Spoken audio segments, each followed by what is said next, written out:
High school and college students, what's up? I have a lot of students who struggle with anxiety. And anxiety can be a really debilitating thing. It can be an invisible thing that you students are experiencing that nobody knows about. It's a very misunderstood thing. A lot of people don't even know that they're having anxiety. They don't know what to call it. They just think life feels that way. It feels very stressful, very overwhelming, very anxious. So, I want to talk about one little aspect of anxiety. If you think you have anxiety or you know you have anxiety and you are a student, I want to tell you a little bit about what you can do about that. There are many things you can do about it, but I want to break down this one concept for you. My name is Seth Perler. I'm an executive function coach in Colorado, and I help struggling students navigate this thing called education so you can have a great life, so that you can get done the things that you need to get done, so that you can really achieve your goals and dreams, the things that really matter to you. And anxiety, as I said, can really interfere with your life. It can really be a very painful experience that doesn't just go away like that.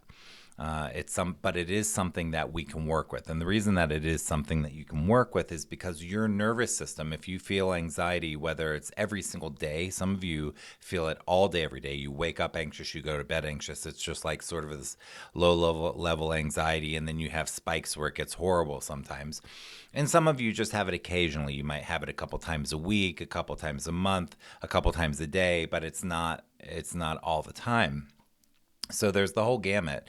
And anxiety can be good, because it can be a signal to you that something's wrong and you need to look at something in your environment or in your life or in your thoughts or whatever. But either way, I want to give you this tool today that can help you with anxiety. I want to give you one way to look at it that will be very helpful, that you can apply to any situation, whether you're anxious about tests, whether you're anxious about social situations, whether you're anxious about losing something that matters to you, whether you're anxious about not getting something that's important to you, whether you're anxious about that you feel like you're not good enough or something's wrong with you or something like that.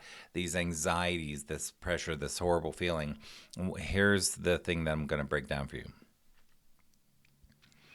Anxiety always has to do with one question. One question.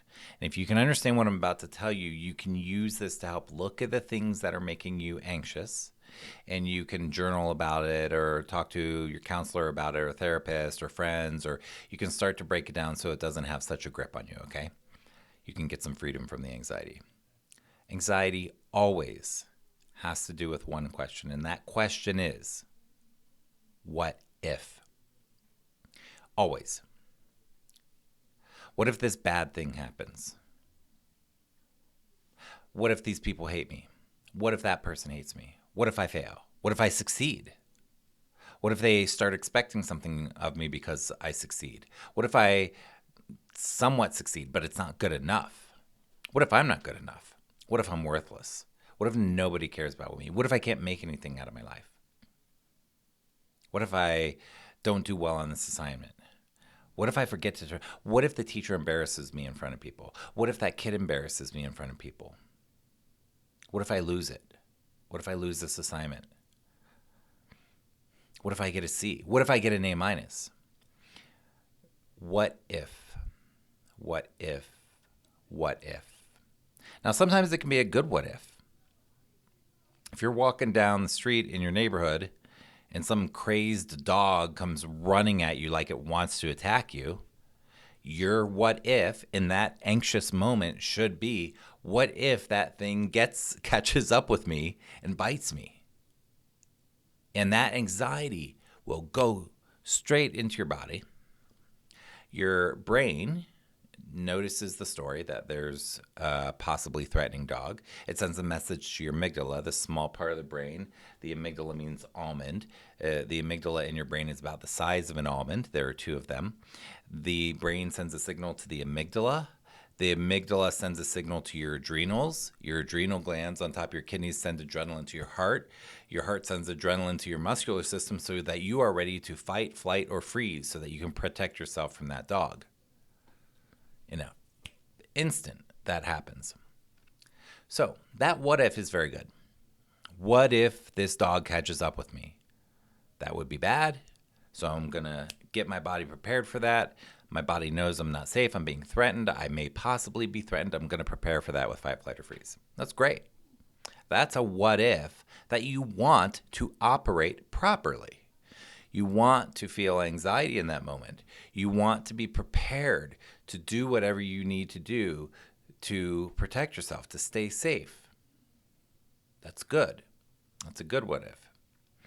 But when we are about to take a test that we've studied pretty hard for, and we are in our mind going, what if I fail? What if I don't get everything right? What if the teacher thinks I'm cheating even though I never cheat? What if, and you think all of these what if thoughts.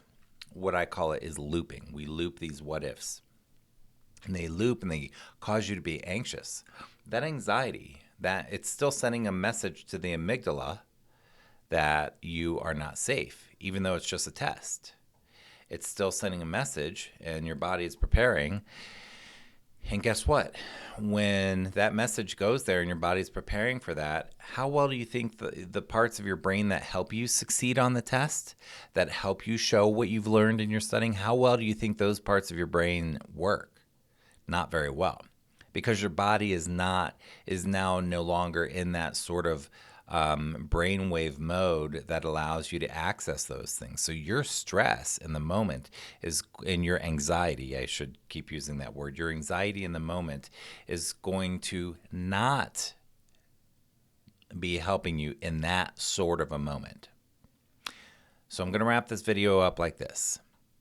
Anything that you want to explore that you have anxiety about, and it's an anxiety that you feel like is not useful to you, that's holding you back, that is blocking you from having the type of life that you want, that's interfering with your freedom and your fun and your peace of mind, any of those sorts of anxieties that you are experiencing, pull out a journal and look at what are the what if questions that your brain is subconsciously going to. What are those what if questions? What if this? What if this bad thing happens? What if that bad thing happens? What if this good thing doesn't happen? What if that good thing doesn't? What are the what ifs? Really journal about it, explore it, and then really question, do I want to keep having this story? And then finally, what you want to do, and this is the key, you want to start practicing the opposite what if. You want to start practicing the opposite what if. So if it's what if I fail this test, you're going to start saying to yourself, what if I ace this test? What if I get 105%, get extra credit? What if I get a B plus and it's actually okay? What if I do fail it, but I can retake it? What if I do fail it, but I tell the teacher I was super anxious and I actually studied, and the teacher says, oh, well, I'll let you retake it, and if you need to do it verbally or something, we can have an alternate way for you to do it. What if those kids don't hate me? What if they actually like me? What if I actually become best friends with them and make one of them one of my lifelong friends for the rest of my life? They're one of the coolest people ever.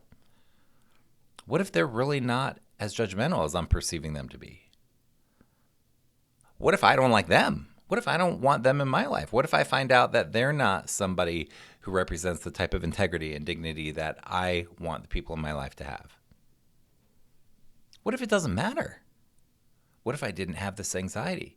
So the point is there's no like set formula to this, but the anxiety always has to do with a what if question, and what if this bad thing happens? And you want to get in the practice of wiring your brain to start saying, what if these good things happen? What if this good thing happens? What if this good thing happens? What if this good thing happens? Your biggest barrier to that is yourself. You're your own worst enemy with this stuff. Me too. We all are. So your biggest barrier to this is that you're going to say to yourself, oh, well, that wouldn't work for me. That's another what if. What if I'm different? What if I'm special and this stuff doesn't work for me?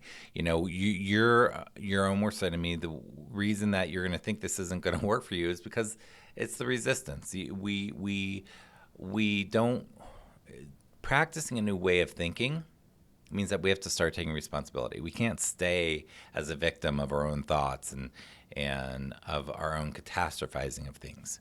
So we are going to have resistance. We're going to be like, well, Seth, I can't change my thinking because, but we are all human. We can all do this. We all have these amazing plastic neuroplasticity, plastic brains that can change.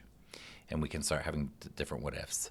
I really hope that if you are experiencing anxiety, whether it's on a regular basis or it's just once in a while, I really hope that you use looking at the what ifs to help you have more peace, more freedom, more fun in your life. My name is Seth Perler. Give this a thumbs up, comment, like it, subscribe, whatevs, and have a great day. I'll see you soon.